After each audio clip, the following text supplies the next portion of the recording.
We are in for a treat. Oh my goodness. Hello, everybody. I'm Colette Baron-Reid, and this is Debra Silverman. You didn't put your last name on your little sticky thing. Okay, well, Silverman, kind of easy to remember. Silverman. Okay, Silverman. Men and women. I'm an astrologer and I hang out with silver things. And I just want you to know, if you've not seen us in action together, this is an experience once a year that Debra and I get to do together. We get to play together and we get to bring our combined talents together. And we always have a lot of fun, and it's really accurate, just so you know.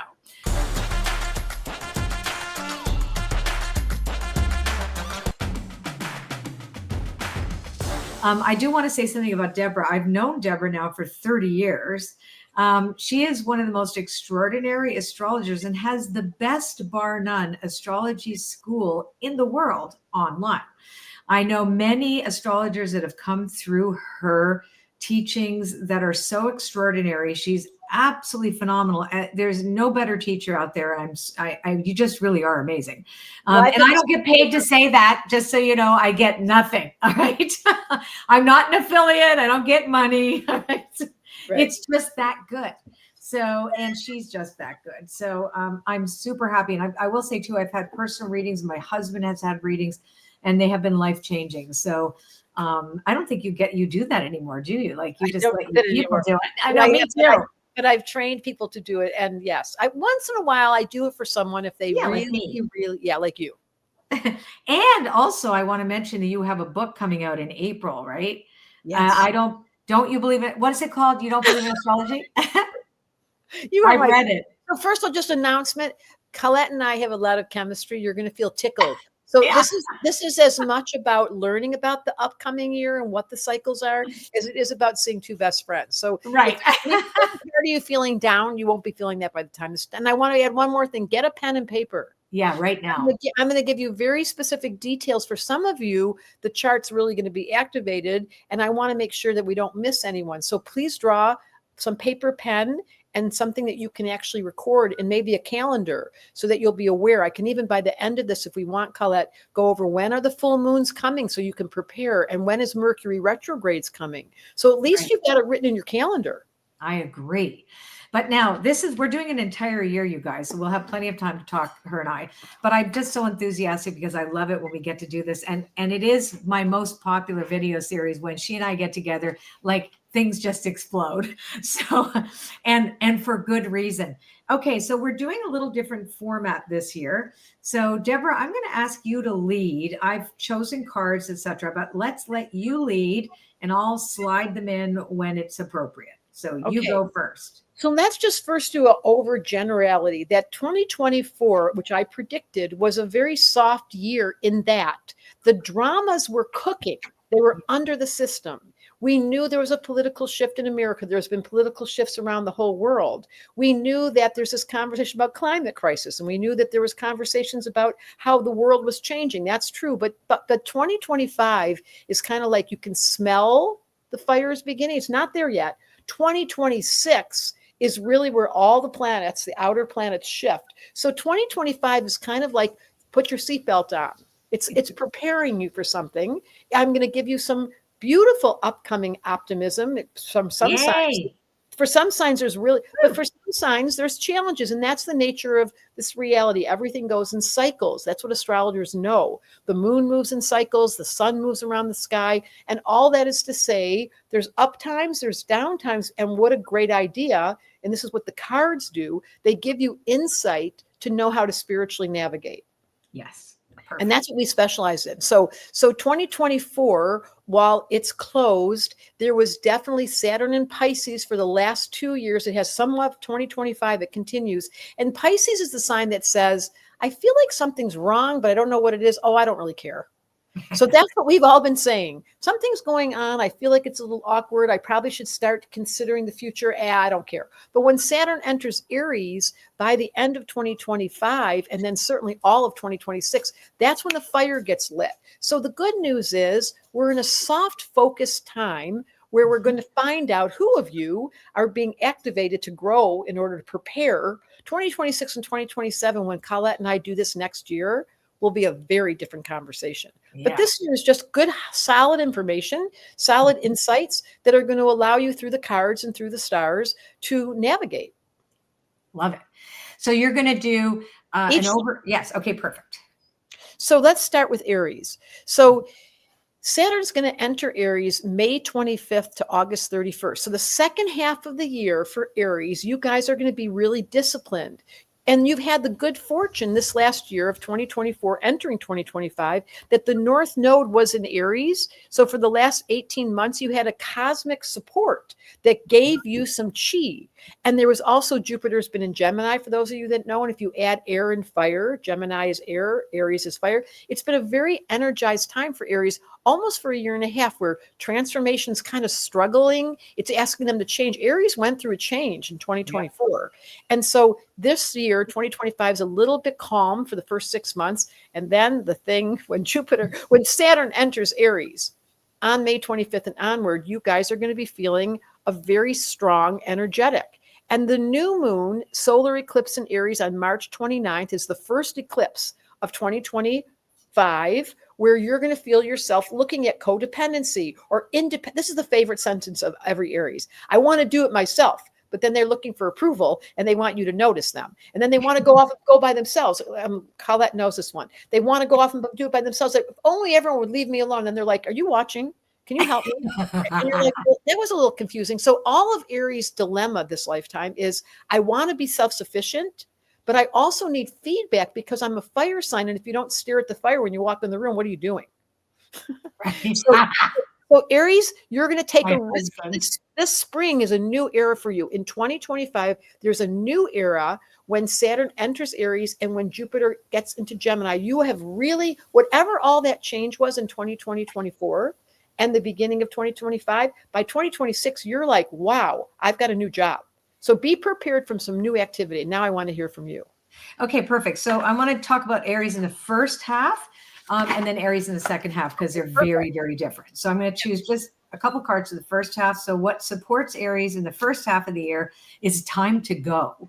So this is like getting ready. It's kind of packing your bags and you're sort of getting ready to go somewhere new, but you aren't there yet, right? You're in the middle of the bridge. Exactly. And you're right. So you're on the move, but you're also getting very, very honest. The gift, the challenge is rigorous honesty, looking in the mirror about being really honest about what you need.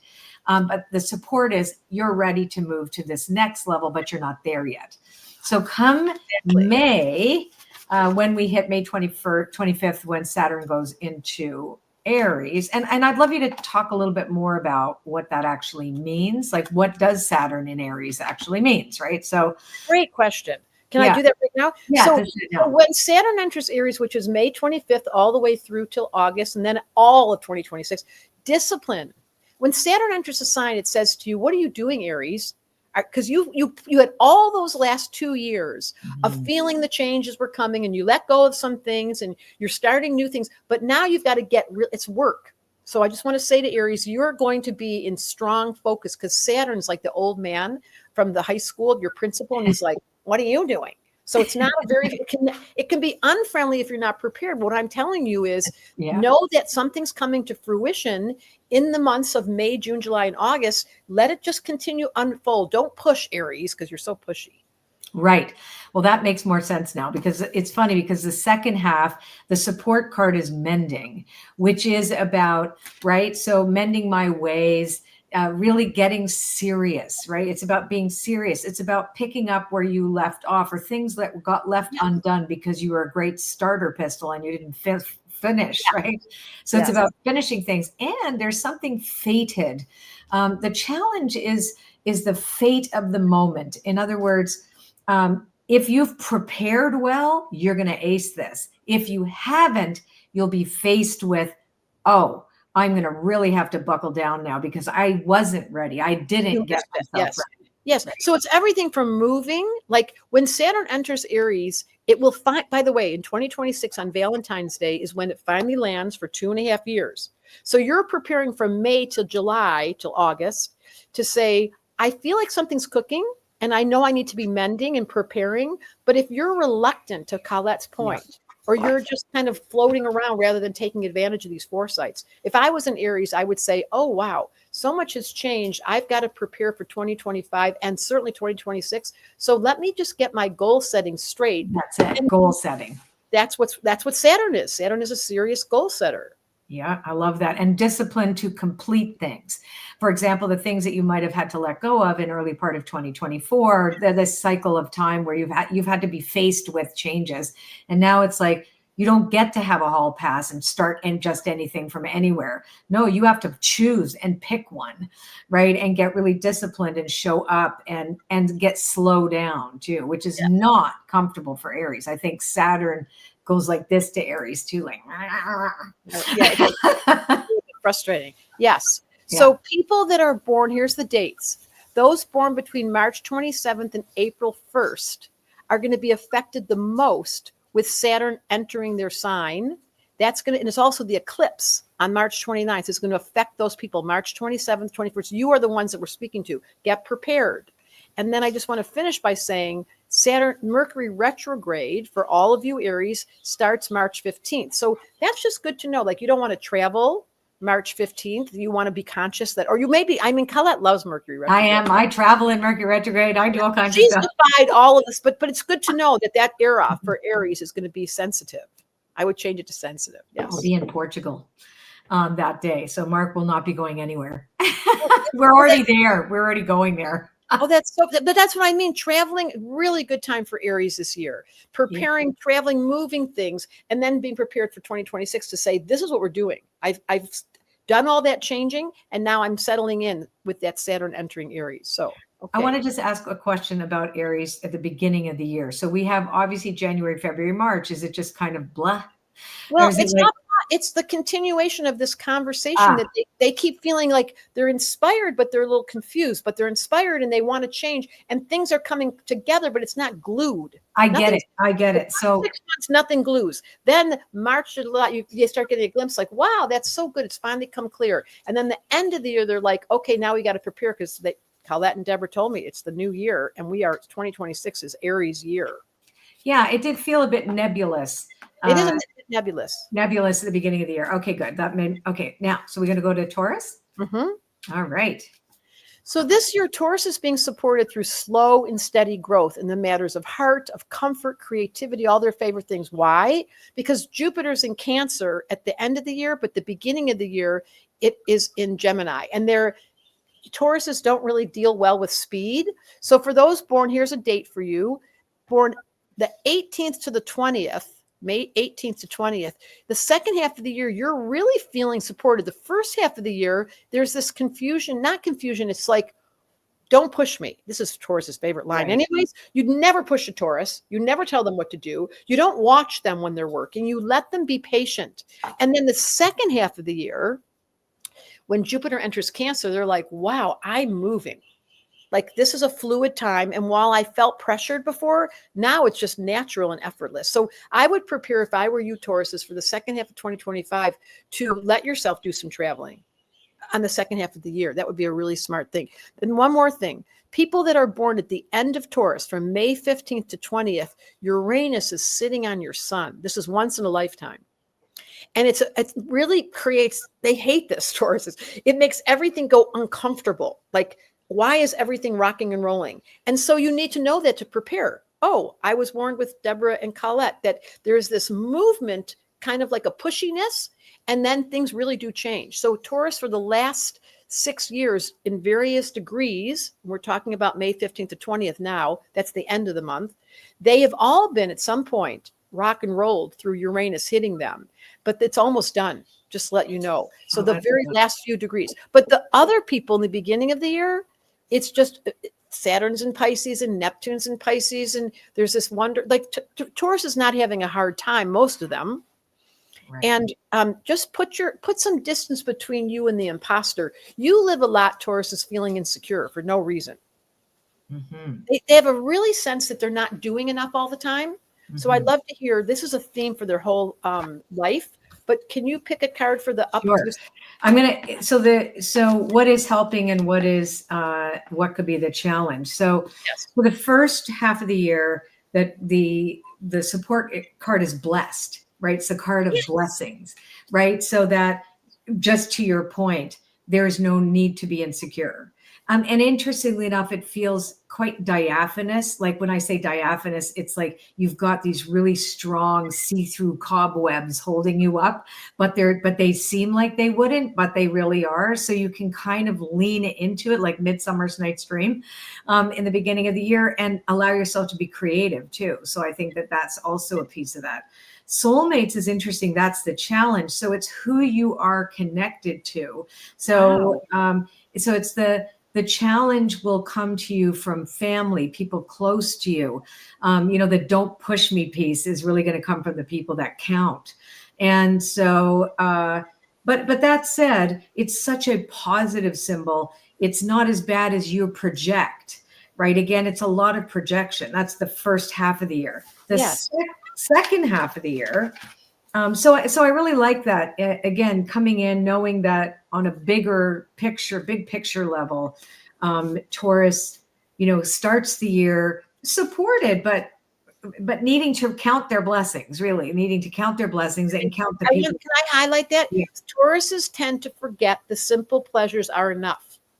Yeah. And when you count your blessings and you realize simplicity, then stop pressuring yourself that you should be different or doing more or losing weight or that pressure. Like, count your blessings.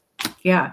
And this is interesting too. The second half, the card is higher power that supports you in the second half. So as you, there's no way you can't notice change, right? I mean, it's, you just know it. We all know, we're all feeling it, right? We're all sensing this impending change. And for you, it's really imperative in the second half of this year that you develop a conscious contact to a higher power, where it is, oh, right, I can trust something that I can't see, right? I can't see yet. So developing this will give me a preparation for 2026 when all this stuff changes so rapidly. Exactly. Right? That's exactly. So for you, Tauruses, this is the year to optimistically look for love. I love that the soulmate card came up. Yeah. To feel the support from Neptune's going to sextile you, Jupiter's going to sextile you, Saturn's going to sextile you the second half of the year. Like, relax into feeling your blessings. Right. And then tuning into your higher self and saying, wow, it's a very positive year for Taurus. It's not time for you to get worried. Unless it's the 15th to 20th, and then Uranus came in to shake you up. Well, that only happens once in a lifetime, and it's asking for change. But the rest of you can just really enjoy 2025. And the other piece too for the second half of the year is to be receptive, right? So it's an interesting thing, when you connect to the higher power, we receive our inspiration, which means of the spirit.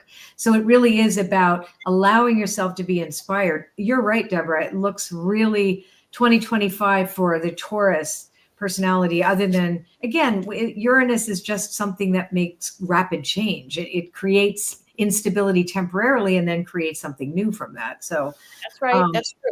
And the full moon is May 12th, right during your birth date era.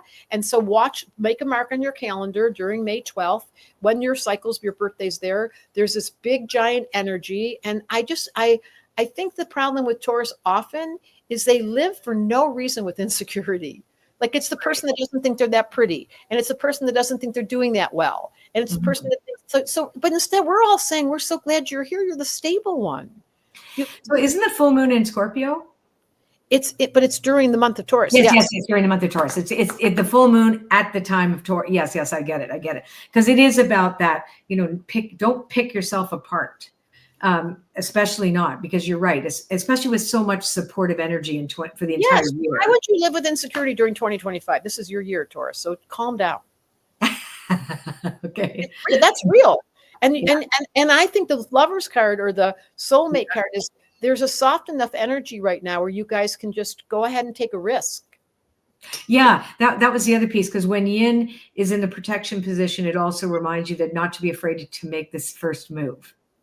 To take the risk and make the first move. But there is a level of not wanting to be vulnerable. That's part of it, right? And that's Taurus's song. They protect themselves. Yeah. And I think everything from taking more on at work, this would be 2025, because they're so cautious. But knowing you're supported, I love that invisible. Yeah, like you're being held, even though your mind tells you you're not. Yeah, you really are. That's great. Excellent. Okay, Geminis. This is an interesting year for Gemini. It's sweet and sour. So Okay. on one hand, for the last year, 2024 and the beginning of 2025, you have Jupiter in Gemini. So it's been this really expansive, like you all of 2024 opportunities. I just wrote a book, said the Gemini, being able to feel like people showing up in your world. But at the same time, Saturn and Neptune and Pisces were squaring you. So it's like the good news is you were feeling expansive. The bad news was you were feeling slightly off. So it's sweet and sour. You have the support of Jupiter and Gemini for the first half of the year. So that's keep going. Don't get discouraged, even though there's that squeaky little noise in the back. Like it's kind of like, what is that sound? It doesn't mean that Jupiter's not there to support you. And then here's the ones I want you to remember. Anyone born between May 21st and 25th, Pluto is trining you. This happens once in a lifetime. Pluto in Aquarius is trining Gemini. So there is for those first 5 days of Gemini that are born, you're going to feel like, wow, Jupiter's in my sign and Pluto's trining me. Move over Saturn and Neptune, and they're at late degree. So it's not going to affect you. So those people write in your calendar, this is your year to really give yourself the gifts, spend money, take trips, indulge. Jupiter's on your sun, Uranus or Pluto is encouraging you, and that's all going to change in 2026. So take advantage of 2025.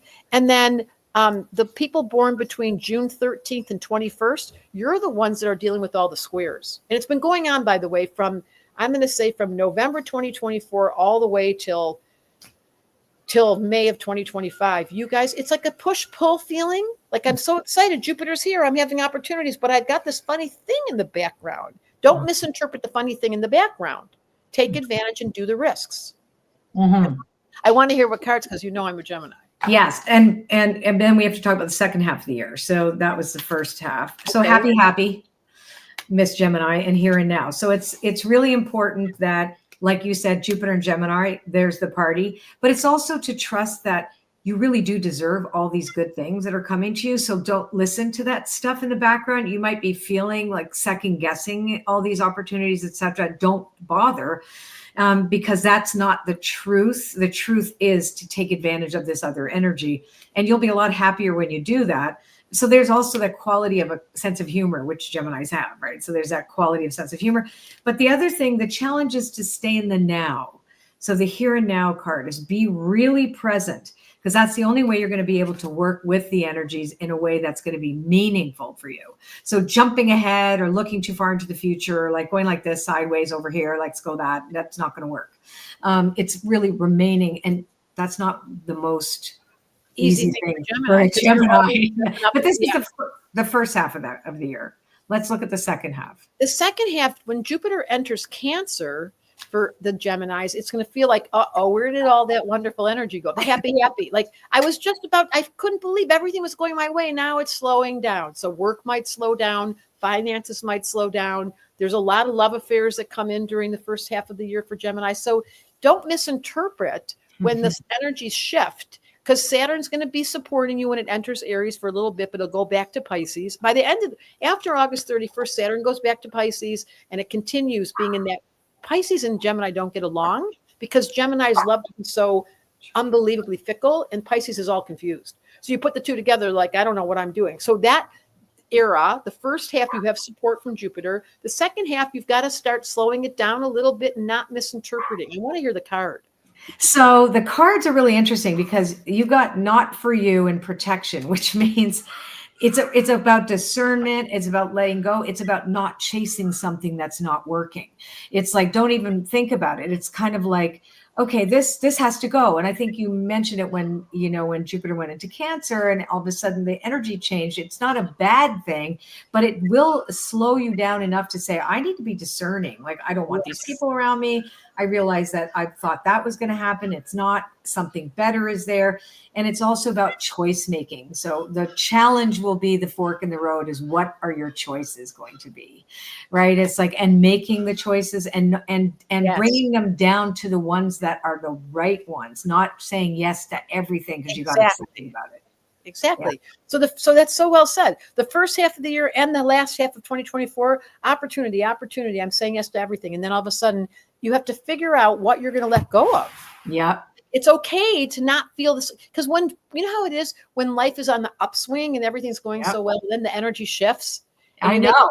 and then you misinterpret like something's wrong. No, nothing's wrong. Now you got to choose where your attention is, because it's not so expansive. It's getting contracted. Yeah, and so but it's for your benefit. That's the other thing for Geminis. The second half of the year is, again, as we know, 2025 energetically is a preparation for 2026 when we're on that major roller coaster. Yes. With really big changes in so many areas, like technology, like all kinds of things are going to be so obvious in 2026. And right now, it's like, okay, so I need to make space. The Gemini needs to make space for what is true for them and not what excites them. Yes. And it's especially true in the fall, because when Saturn enters Aries, May 25th, right during Gemini season to August, you're going to feel like, oh, but as soon as the fall enters, like right when the leaves change colors, Geminis are like, oh, now I remember. She said winds were going to change, and now I can't misinterpret something's wrong. It's in my favor. Yeah, it is in your favor. It's like paring down. It's like, to the capsule wardrobe. Anyway. And the full moon, you guys, during your birthday month is May 26th. So pay attention to that. That's really where that's a really fun time. That's right when the energies are fully blooming. So take advantage. Maybe do some kind of a party for your birthday, a bigger party this year, because it's right during that full moon in Gemini, and you're at the end of that era. Yeah, that's fun. That's really fun. Okay, so let's do me. We just did you. We're going to do me now. So Cancers have really been in a flow, because Saturn's in Pisces and Neptune's in Pisces and Jupiter's been in Gemini, but it doesn't discourage Cancers. And this moment, this 2024, 2025, I always get confused. The first half of the year is a continuation of that support. Like, you know, when there's lots of water in the sky, Cancers are creative.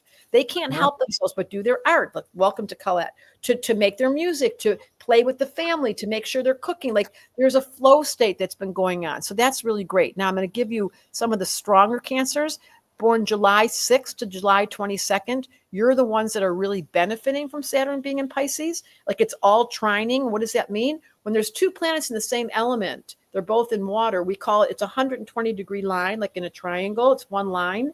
And it makes it really easy because they speak the same language, and that echoes that creativity. Then Jupiter, this is really exciting.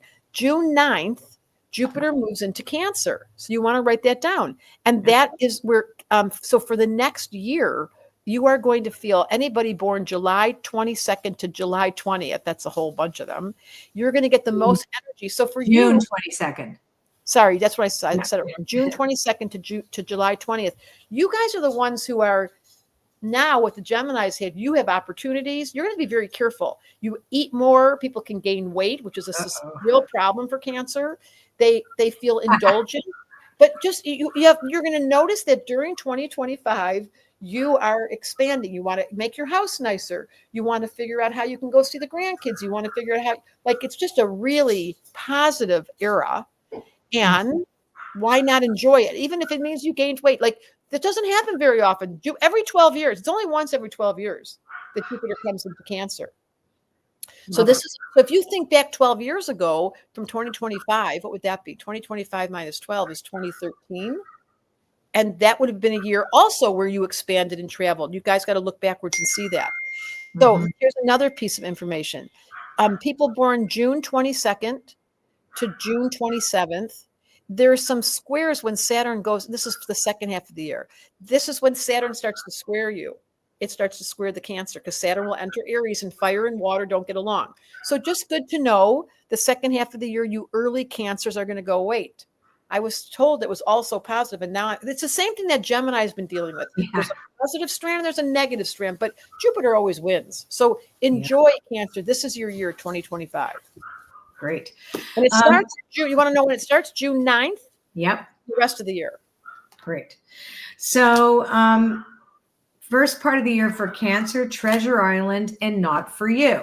So this is an interesting, Treasure Island is the support card, which is, like Debra was saying, there's lots of flow, lots of opportunities, lots of things that are actually happening, and they are relatively smooth, but the possibility is you take on too much.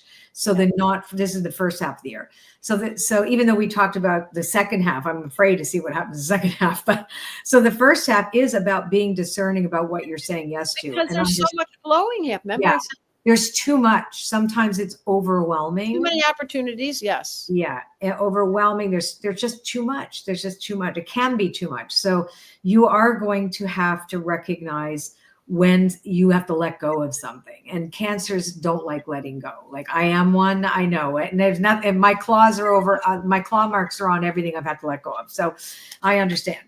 Now, the other thing is it really is about finally recognizing first half of the year about how much of sovereignty you actually have, you know, like, and how much power you actually have over your own life. If you choose that, you can start to recognize, like, I'm the resilient one. Like the Cancer sometimes questions, like, is there enough? Some worry warts of the zodiac, which I know, but this is about, I really am this. Like the Cancers are starting to look at themselves and go like, I can do a lot of things. This is good. And if I say no, that's actually a good thing. It's like, did you know that Cancers have the strongest constitution in the zodiac? No. That's because think about a woman giving birth. Like this is Cancer's the mother. And then 2 days later, she's up feeding all the kids, taking care of the whole family. So people underestimate, Cancer underestimates itself, to your point. And they don't know their sovereignty because they get caught in other people's needs. But who is the best person to call in a crisis after the Cancer first? First, they act normal, like it's all good. Then they cry like a crazy person after. But they're the ones that they can handle, like, I got you. I'm here to take care of you. I'm going to take. So they have to learn boundaries, to your point. Right. Because otherwise they don't know that they can say no. Yeah, that's so true. Second half of the year for Cancers. Let's see what happens. Interesting. So whatever you are not loyal to, really truly not loyal to in yourself, like even though now Jupiter's in Cancer, right? So we would assume that so much amazing things are happening. And this is like, I can't take everything with me. That's the other thing. So even though there's all these great things with Jupiter moving into Cancer, Cancer can't take everybody with them. They can't do everything they want. It's not possible. So again, a similar type of discernment and being really loyal to what you know is your bliss, right? Like it's like if you go to a Cancer might feel like they're at a buffet and they can have everything, but you know you're allergic to half of those things, so don't bother. Do you know what I'm saying? It's like take what you know is nourishing, because you're going to need to know what that's like for 2026. It's called self-care. Self-care. If a Cancer keeps putting all the enjoyments of everyone and everything, they don't have boundaries to say, you know what, this is not what I should be eating. And even though Jupiter hit me and I've got all these opportunities, I've got to be discerning. Yeah. So we now know she's strong. The first half of the year, you're in this flow state and you're learning discernment. And the second half of the year, you're like, whoa, opportunities are coming. Hold on. Right. Take care of me first. Yep. Yep. And you've already got that, realizing that you're strong, but you can't, you recognize, no, you reach a limit that you've hit your limit. So be very aware of that. Second, again, there are a lot of things here. Also, too, the second half of the year for Cancers is recognizing you are no longer the person you once were. That was the other thing, is coming to that understanding that you have changed dramatically. And when you step into 2026, you're stepping in there much more wholly yourself. If you've done the work. If you haven't done the work, you're going to be invited to do some work. Yes. So Cancers, you're the sign that feels insecure like a Taurus does because you suffer from emotional sensitivity. But when she says do the work, what does that mean? That you spiritually learned about sovereignty, about independence, about saying no, about self-care. When a Cancer is empowered, my next life I told you this, I'm going to be a Cancer in my next life. I want to be a Gemini. I know we're trying. We want to be each other. But look how good she's done. When a Cancer learns about business, no one ever tells you this. They're the strongest constitution and they're the most devoted. But to her point, if you're not putting the work in to take care of yourself first, you get spent and you feel bad about yourself. And to do your shadow work too, to recognize what's yours and what's not yours. Let's go to Leo. Yeah, let's go to Leo. So the first half of the year, Leo, your ideas and creative pursuits are getting big support from Jupiter and Gemini. So go ahead and express yourself. This is a Leo. You are falling in love. Jupiter came and supported you. Saturn in Pisces is giving you the dreams. You're feeling energetic. Oh, I wanted to say one thing. The full moon in Cancer was July 10th. So put it in your calendar. Time to celebrate. It's during your birthday month, and you really got to pay attention to self-care. Okay, back to Leo. So Leo, this is really interesting. If you're born July 23rd to 27th, you all heard this, Pluto entered Aquarius. So Pluto's opposite your sun. And those people born July 23rd to 27th, you are in radical transformation city. So that means, what does that mean? It means that life can be difficult. The way transformation shows up on this planet is by hurting us. I don't know why, but they challenge us and they give us, difficult situations. And we have to start really thinking about what to let go of, which Leo is, they make dramas out of everything. So just know that if you have early degree Leo, any of you, Pluto's opposite that. But the first half of the year with Jupiter supporting you in Gemini, and there's not much noise going on for Leo, there's a lot of opportunity. So it's a positive transit. I want to see the card for the first half of the year. So it's interesting because the first half of the year, it's the poised card, which is readiness, which is feeling ready. And the supportive piece is 100%. I'm ready. I have all the support around me. However, two cards came out stuck together. So I decided to read them both. One of them is not for you. And the other one is never ending story. So, because I know intimately what it's like to have Pluto opposite my sun, I had to make Pluto my boyfriend for quite some time.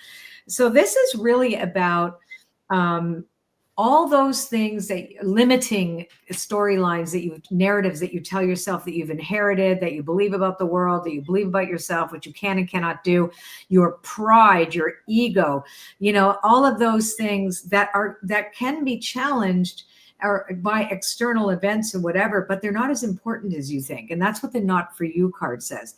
The other thing is do not try at all in rescuing anybody else. This is not your circus, not your monkeys. Understand that you only have so much power.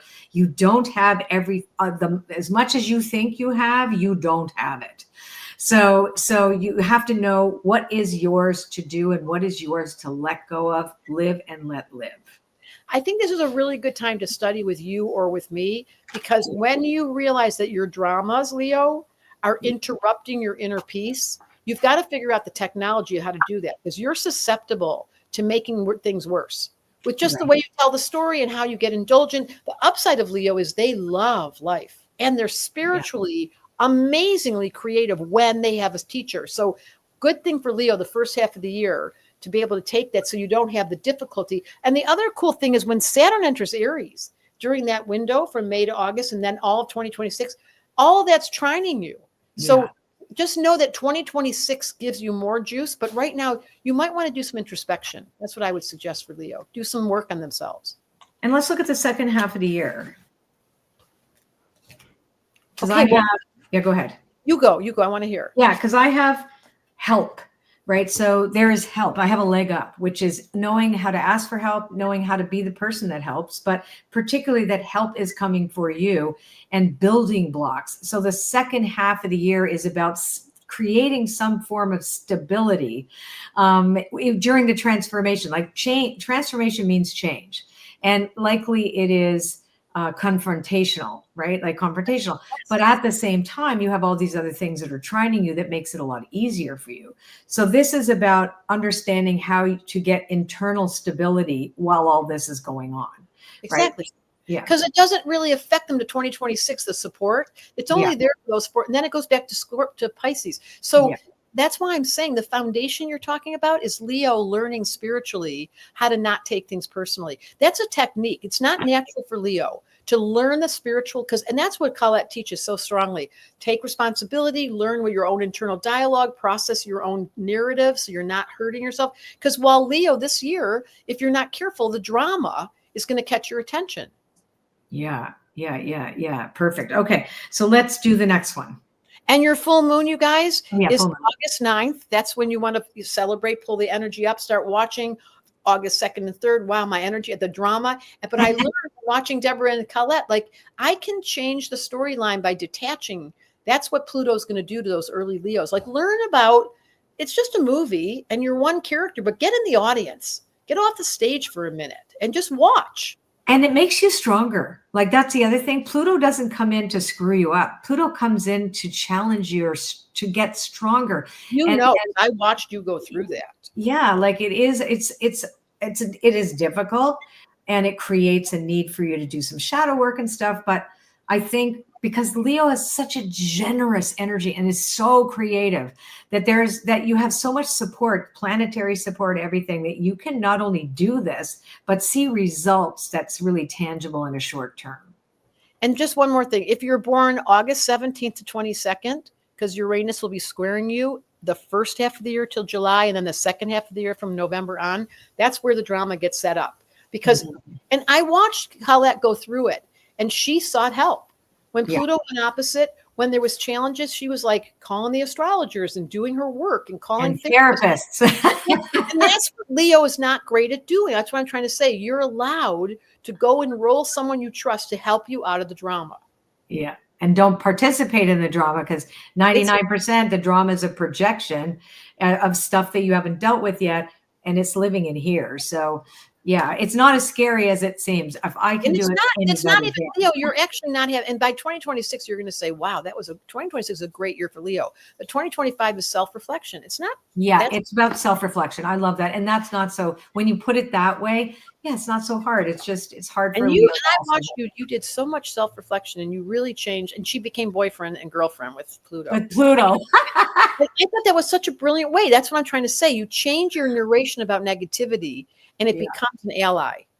I made peace with the god of death and transformation, right? I made peace with it. That was so good. I said, okay, what now? What's next? What do I have to change next? What do I have to clean up next?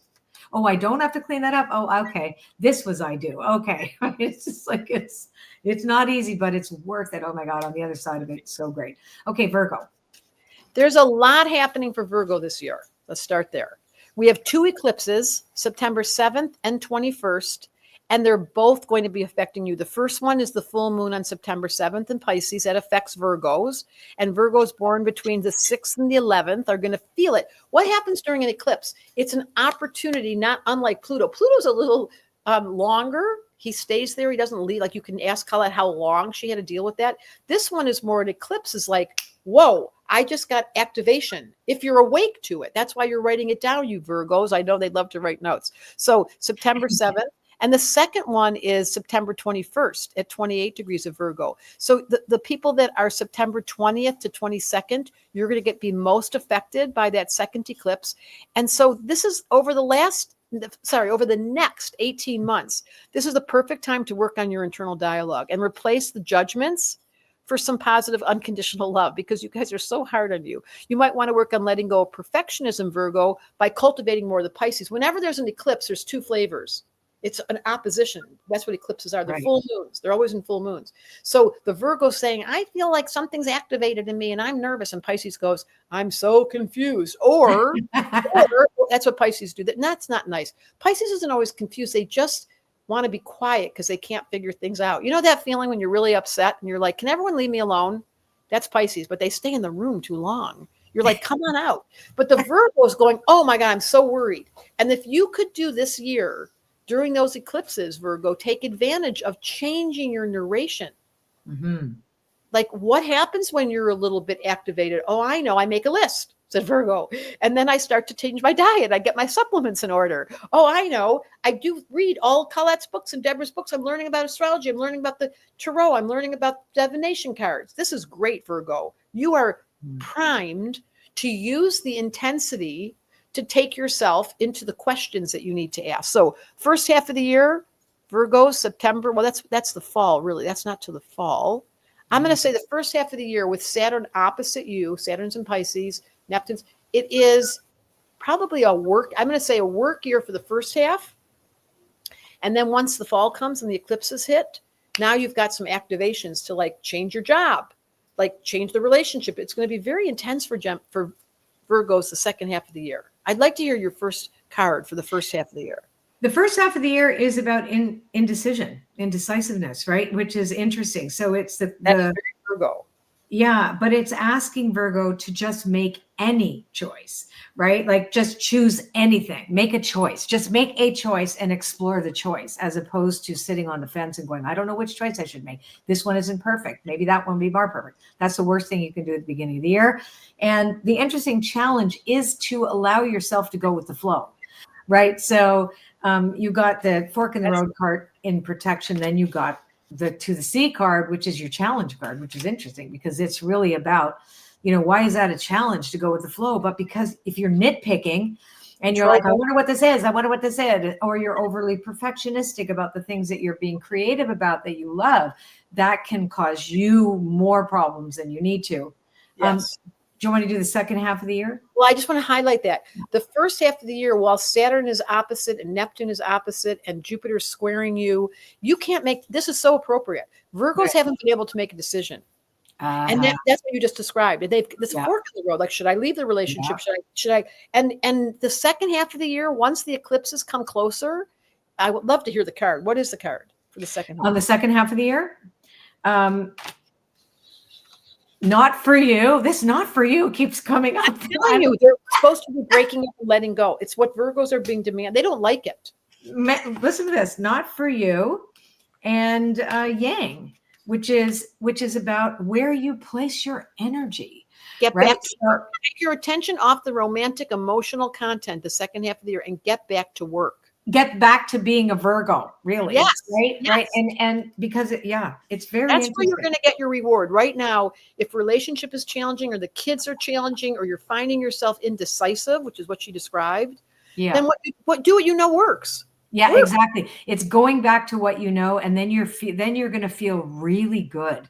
If you repeat what you've done before that you brought you joy or brought you a sense of self-satisfaction, do that. Whatever it is in the fall, like from August, September on, do the thing you know works and just allow that emotional stuff to just, be. And because the first half of the year, Jupiter is squaring them, especially if they're born from the 2nd to the 22nd, the 2nd of September. So it's a lot of Virgos dealing with Jupiter squaring them, Saturn opposite. It's just not easy. But I love what you're suggesting. There's a split in the road. You stay with what you know works. Yeah. And because that's going to give you comfort. Otherwise, they get very jittery. They get nervous, Virgos. Yeah, nervous, jittery. Yep. They have a high, and this is really activated. But you're right. The second half of the year, once it leaves, Saturn goes into Aries and leaves you alone. And once Pluto's in Aquarius, like all these planets are going to support you. But you're in a not such easy era about making decisions. Yeah. So let me give you the full moon. The full moon is September 21st, and that's also the eclipse.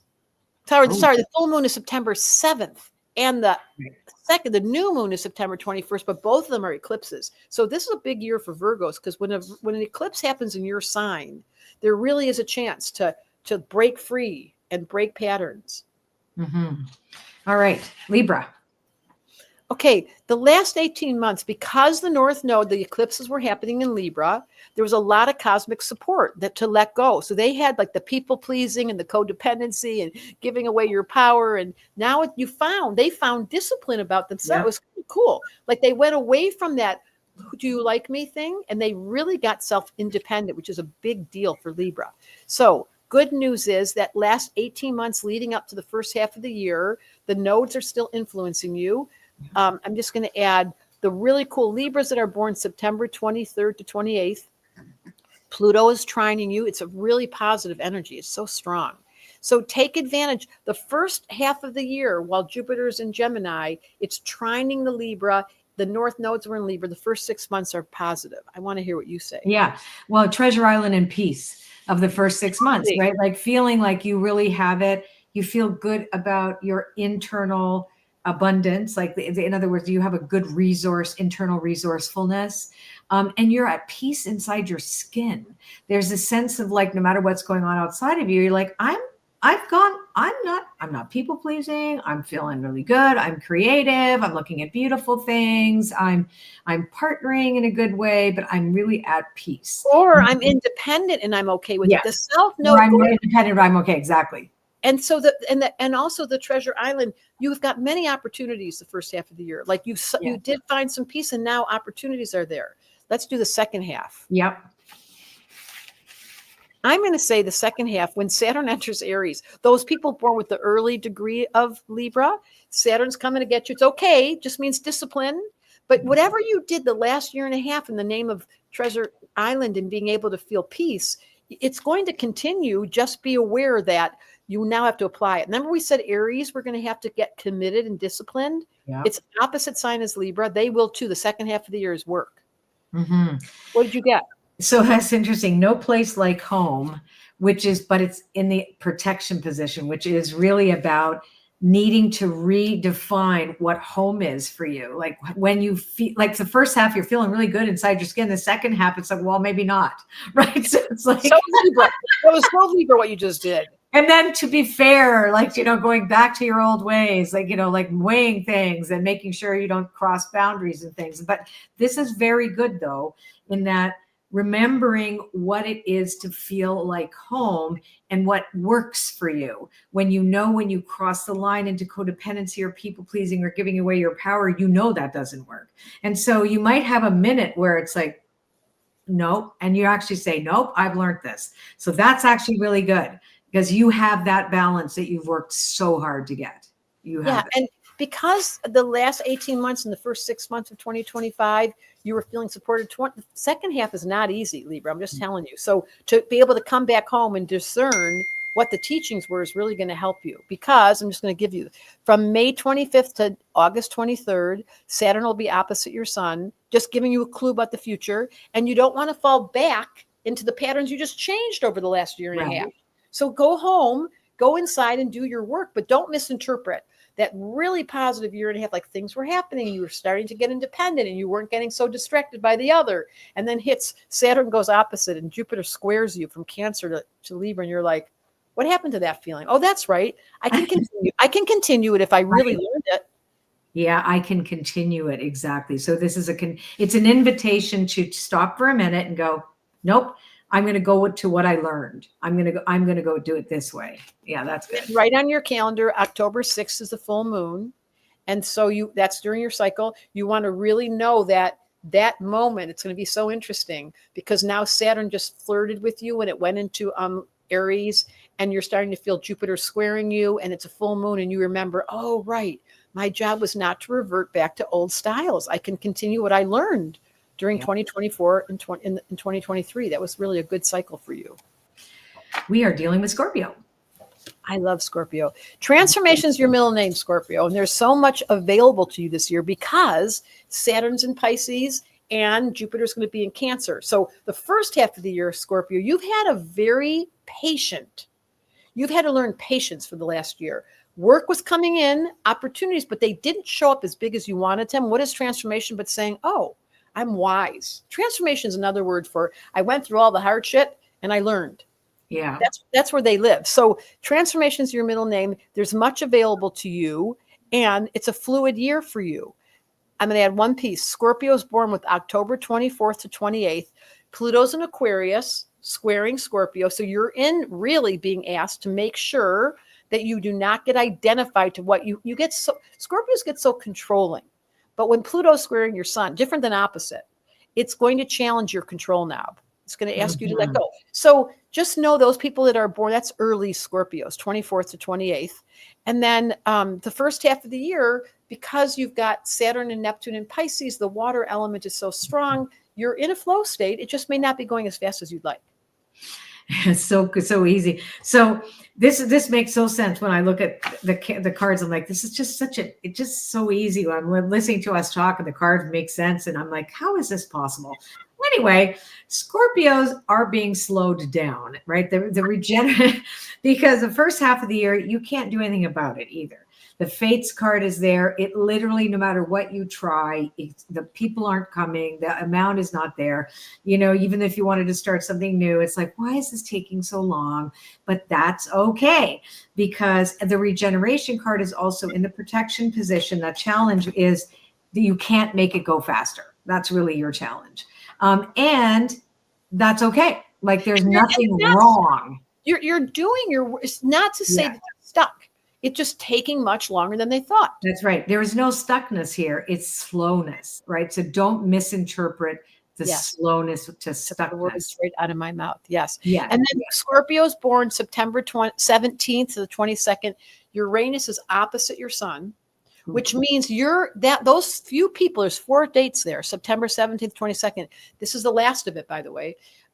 Uranus says, if you won't learn how to let go of control, I'll just kick you. I mean, Uranus isn't friendly. It's like, what just happened? Like your car breaks, or the relationship that you were best friend got mad at you, or suddenly you're feeling edgy. That's another version of it. Nothing's wrong, but it's like, it's that same thing Taurus I was describing, where it goes like this.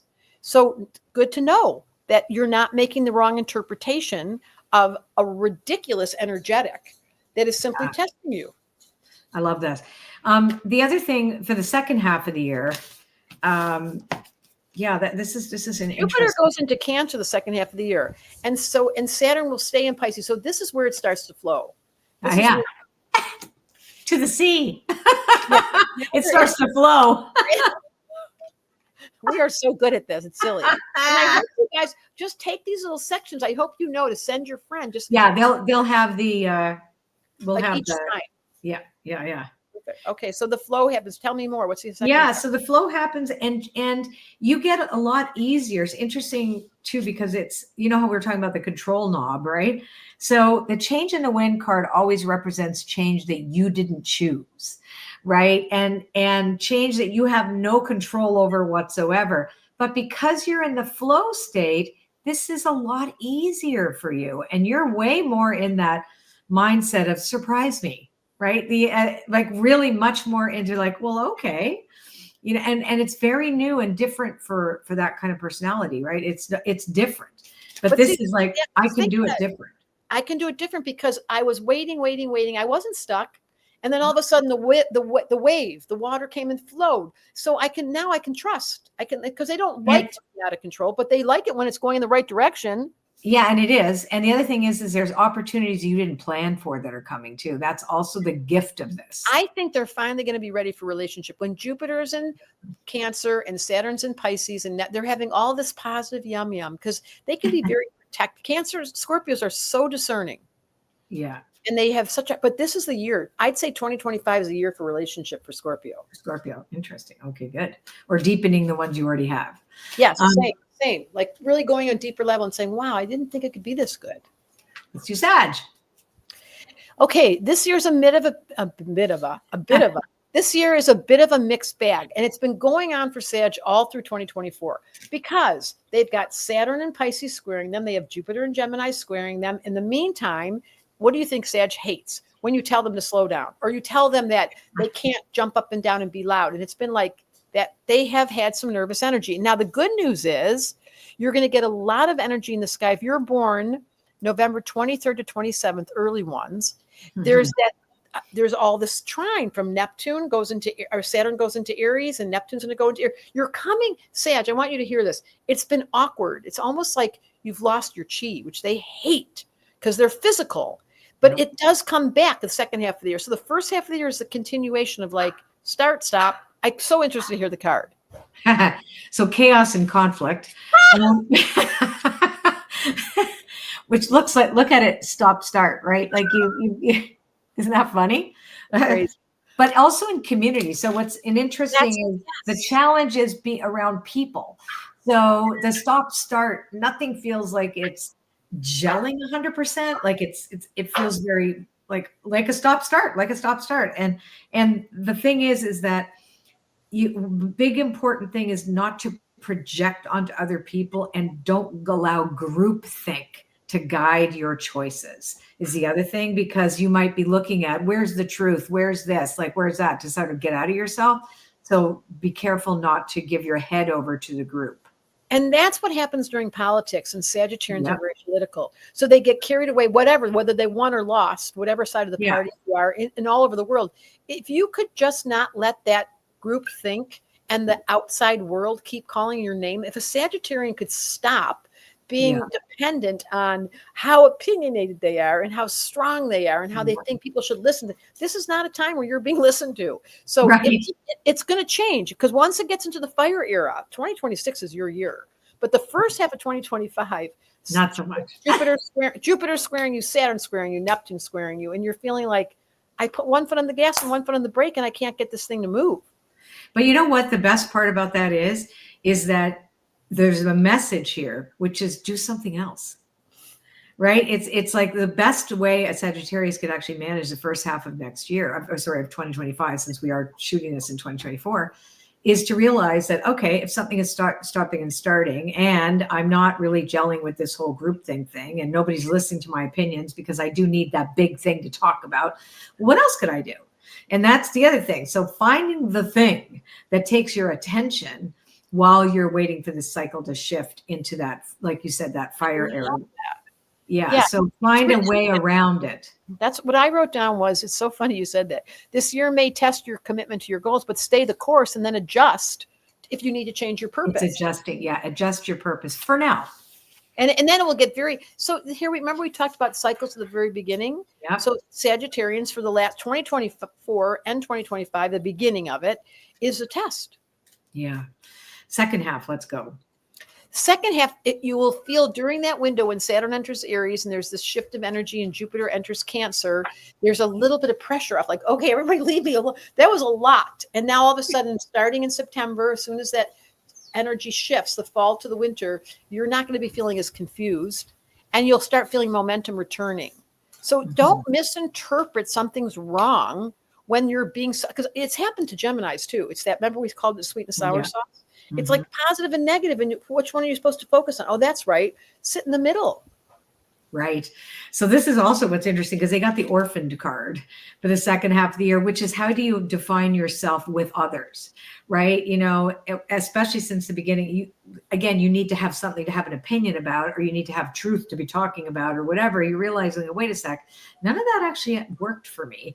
So now it's like, where do I belong? What group do I belong to? Or who do I belong to? There's a question about the question of belonging and deciding the right use of imagination also. So, right. So you live in your head like any of us does, but this is about also optimism because you are one of the most optimistic signs as well. So it's reclaiming your optimism. And like Debra said, don't misinterpret some of the off and on stuff because it might have made you insecure, made you second guess yourself.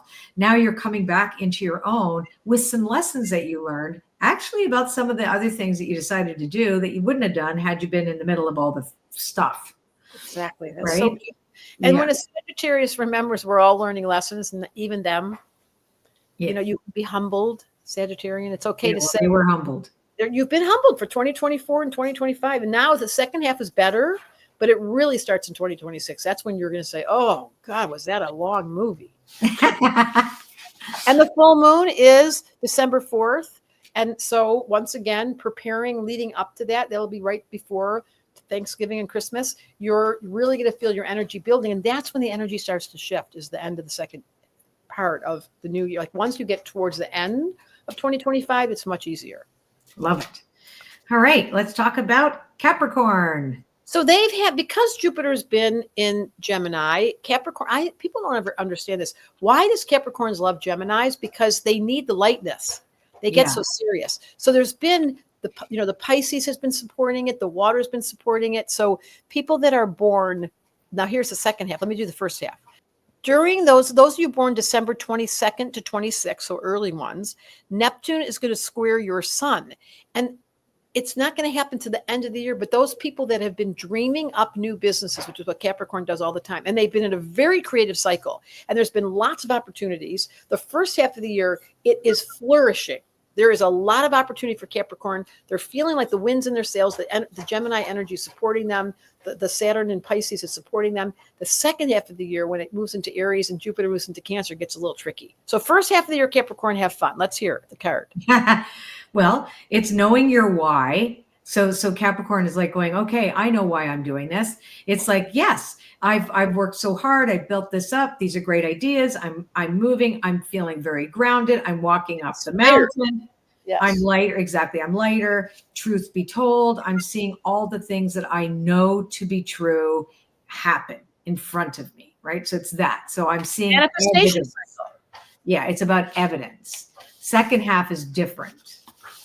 You want me to do the cards for the second I half? want to do the cards. Yes. Yeah. Okay. So it feels different. So I pulled them and I was, yeah, not again and not for you. Look at this. Okay. So here's what's hilarious. So serendipity in the protection position with not for you as a storyline is all about assuming that other people are going to get what's yours.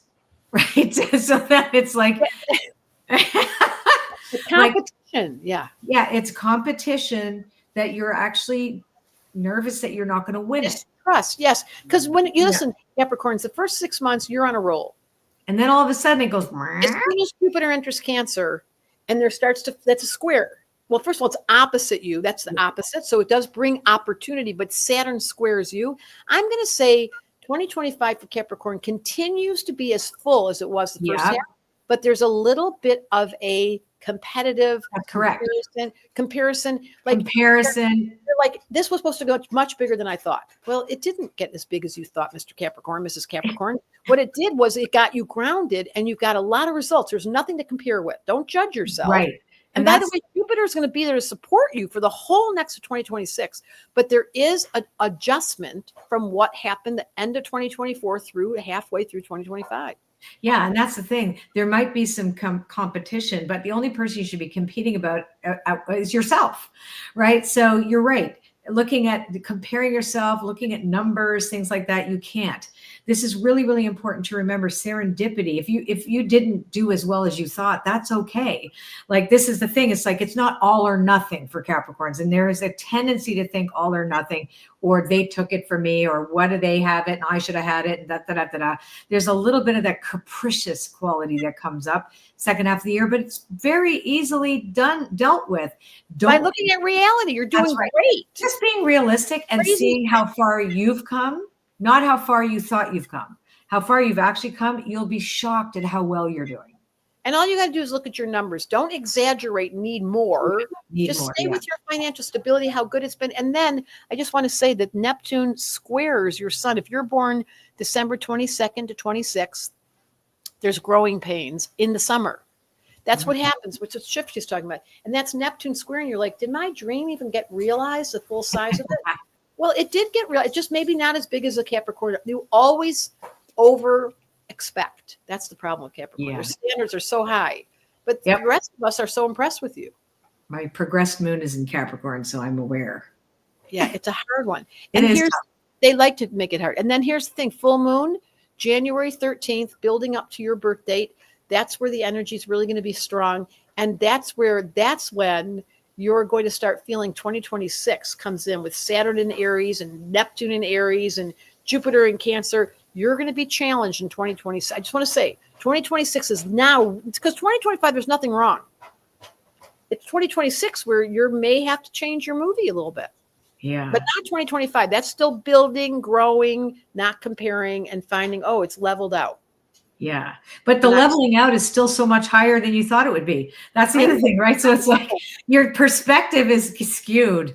Like the Capricorn is doing so well. It's like, oh, but it should have been this. No, it's just come down to earth. What if we could all stay moderate? That would be a Capricorn. Yeah, it's a moderate. It is a call to moderation. And they are the extremists in the chart. They're either all in or they're sitting on the couch being miserable.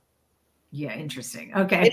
They're either broken, they get sick. Capricorns will get sick to get them on the couch. Right. Because they don't know how to stop. Yeah. So what if you were moderate and you went, oh, I've done so well, I don't need to push. And by the way, 2026, I'm going to need to call Colette and Debra. I love it. I love the little ding that went there too. So let's do Aquarius. Okay, this is your time. Jupiter is feeding you in Gemini. So you've had this wonderful era.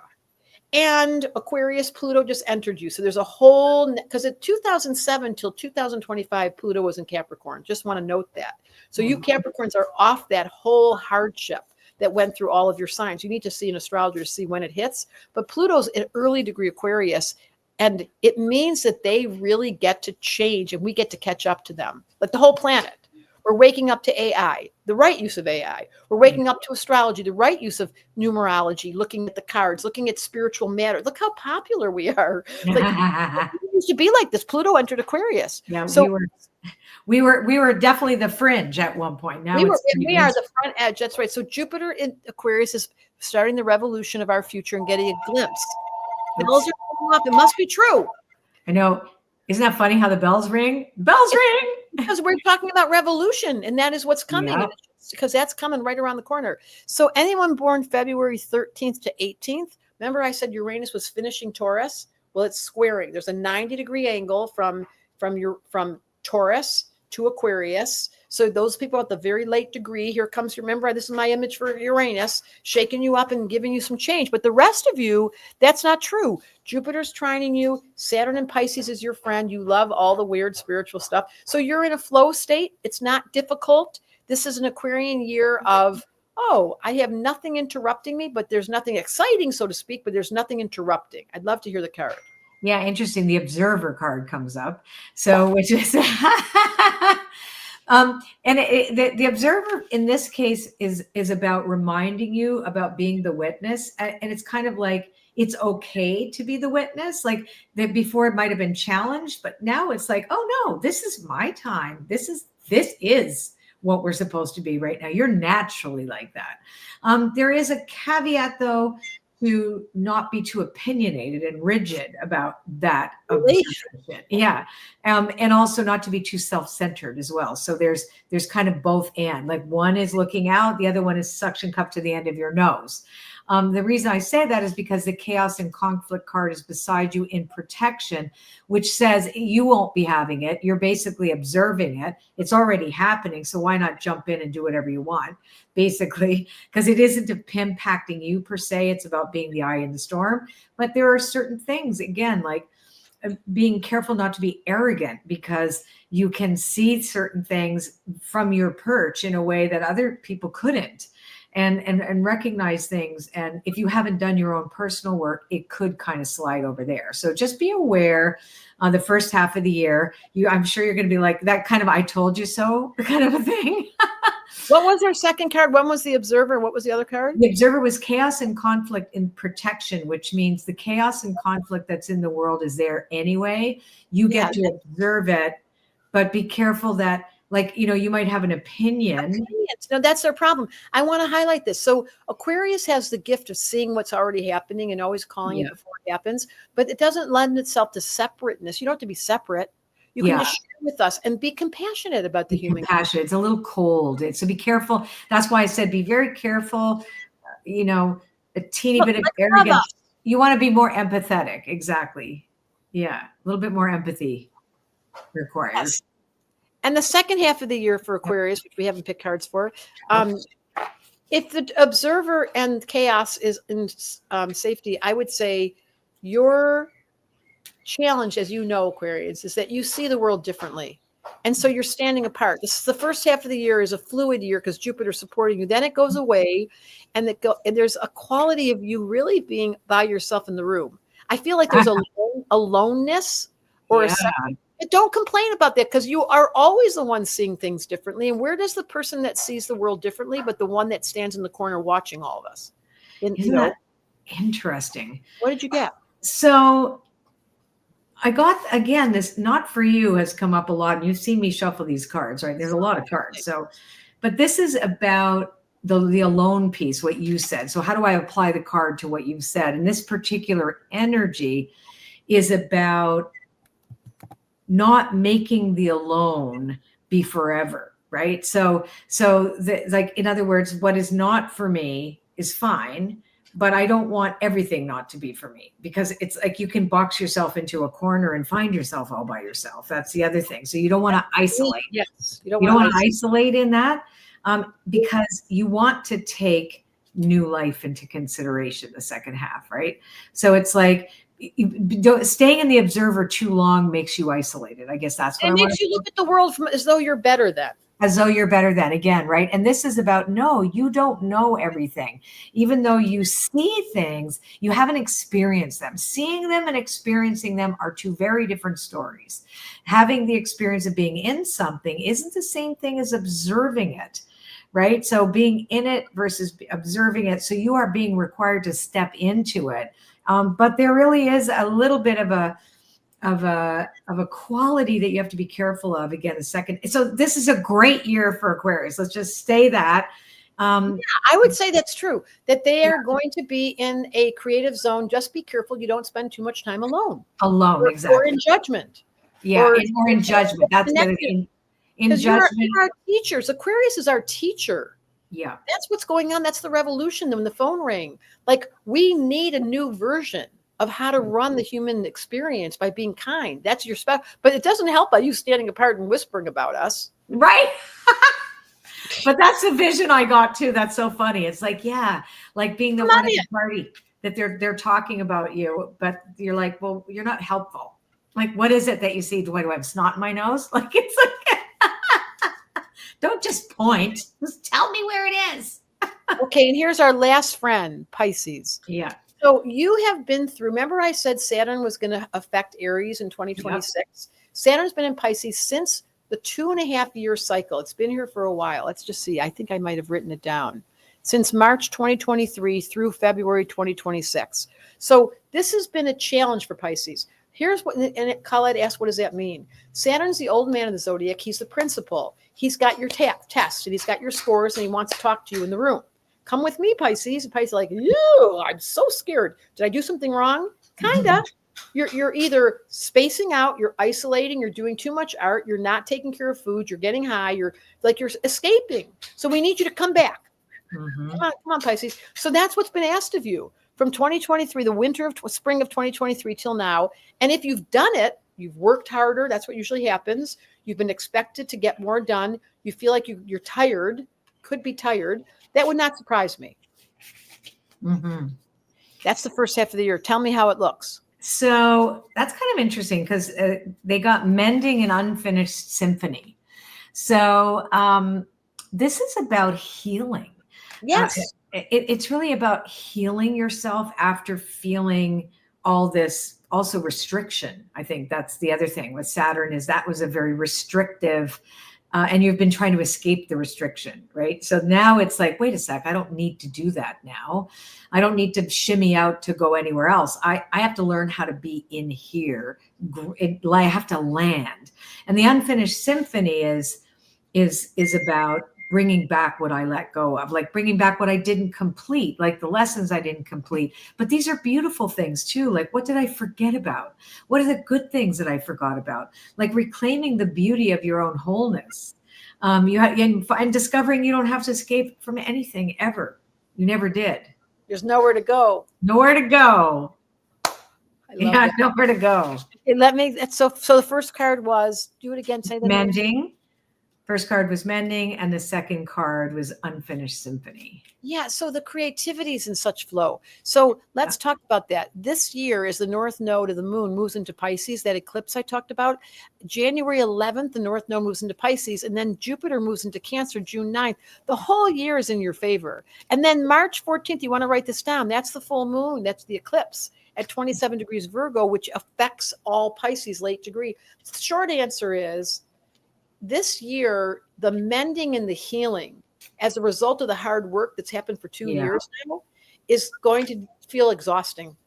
So just feel comfortable with that. I love the mending and the symphony. Like, it's okay to say, you guys, it's been a long time that I've been at work. What is it? Tell me.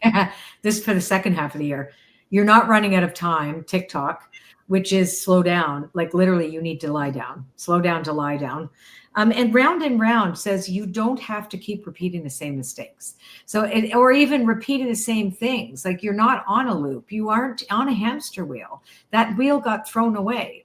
So no, seriously. So you've already done all this work. You don't have to go on automatic pilot anymore. And if you don't rest, and if you don't do the mending, the automatic pilot is going to throw you off the wheel anyway. So I think it's a beautiful year.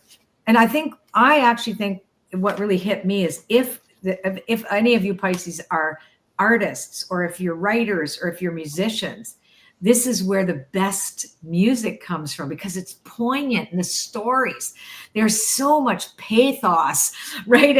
And like, when I see the tension between the notes and I don't know, it's my kind of, you hear this melancholy, but beauty. Like it's almost like the awe and reverence for the world and the suffering of it. And you see it all. And yet you have the strength, even though you're like, I'm tired. You know, you're showing your us work. Yes. Okay. Let me give you an announcement. Yeah. On March 14th, we're going to have the full moon. It's a lunar eclipse at 23 Virgo, which always affects Pisces. It's the culmination of that, lots of energy being spent. Then those born March 12th to 16th are really going to feel that. And by the next day, March 15th, we get Mercury going retrograde. So this whole month of your birthday, the full moon, of course, is on March 14th. And the eclipse, that is an eclipse, yes, the lunar eclipse. You guys have the opportunity to Colette's point, to not misinterpret being exhausted or something's wrong, to saying, wow, it's been a 2.5 year window. The eclipse just hit. Mercury's retrograde. I've got to weather this last part of the era. Yeah. Because once Saturn leaves you and goes into Aries, and Pluto goes into Aries, and Uranus goes into Gemini, and Pluto goes into Aquarius, Pisces is let off the hook. But you guys have had a really long window of creativity, fluid, spiritual openings, opportunities creatively, but maybe not feeling like you got a break. Or even feeling grounded in any of it. Or feeling grounded in any of it, but having a break. So that's what we're trying to say is you're at the tail end of the story. By your birth date, the energy starts to shift with that eclipse. Love it. Yeah, it feels like you get let out. And now all of a sudden you've been in a cave and there's light, right? So, but you know, when you have to adjust to the light, right? That's the other thing. You're going to be squinting a little bit and you need to rest. It's not a year for you to go barreling out. No, you definitely deserve to rest. You should have a holiday come Easter. Like you should have an opportunity to say, you know what, you guys, I wouldn't believe what the astrologer told me. I mean, I had 2.5 years. It's just going to be over at the end of, in 2026, the whole thing shifts. Yeah. Oh, that's too funny. Ding. And you know, it's funny. I was laughing to myself. I thought I can imagine all these Pisces are going to sign up to go to Spain with me April 5th. That's a perfect opportunity. That's where they need. Exactly right. That makes so much sense. Come and have a spiritual holiday with Colette in Spain. I love that story. Yes. Or come study astrology in the next, that would be in September. Wait till the whole thing wears off before you get back involved, because you're tired. Go have a holiday before you come back to study. So this was amazing. So Debra, I do want to ask you a couple questions. When does your school start in January, right? Because everybody's going to see this just in time. They can sign up in January. It starts in February. So February. Perfect. So there's a wait list. So you can go to my Debra Silverman Astrology. And then again, it starts twice a year. And then again, it starts in September in the fall. Some of the signs here will be perfect to come, and some of them should wait till the second half of the year. I love it. But you know, guys, if you've been studying with me, I really suggest you go study with Debra. It's so phenomenal. And we share a lot of the same. We really complement. We have a similar value system, which is to wake you up. Yeah, that's, I think, the biggest single thing you and I share, because we're born the year of the rooster, is how do we help people wake up? Are you a rooster? I was born in the year of the dog. Oh, that makes total sense. You do cockle-doodle-doo. I sure do. Astrology is here to wake you up from the illusions of who you thought you were and fall in love with you. If you're not in love with you yet, come visit me. Yeah, exactly. You need to fall in love with you. And that's what we do. Anyway, thank you so much. I love you so much. As always, you make it so easy. It's like working with her isn't work. No, this is lovely. And that's how life's supposed to be. If you're in the flow and you're being your real self, and if you're not, that's when you consult an astrologer. You go and you use the cards. You go and do the programs with Colette. Adjust all the stuck places where you were like, oh, how did I get stuck there? And then the fluidity begins. And I think that's one thing that I want to say too about both of us that I think is really important moving into 2025, no matter where you guys go. But the importance of community, I think, cannot be overstressed. And finding a place that's a safe space too. You know, like one of the things that we have, nobody talks about politics or anything that would create a division between any of us. And that's a really, really important piece of my world. I'm the sanctuary at the side of the road. Everybody gets to come. Such a Cancer. She makes everyone think that she's coming to make them come be their new best friend, and they're going to stay with her and be kind and safe and loved. That's right. Kindness, safety, and love, and learning. And you do a similar thing, only in a different way. You know, it's like you give people the tools. Both of us do. So anyway, guys, we love you. Happy New Year. This was amazing. And we will see you again you never know. Before next year, we don't know that yet, but for sure, you're going to hear us tell a brand new story next year. But this is a good one. Let's get prepared this year because we are really getting a prequel. This is a prequel to some of the things that we're going to be shocked about. Not in a bad way necessarily, not at all. But there's some shocking things coming down the pike in 2020. 2026. I can't wait for a year Me from now. too. You and I do this again. Okay.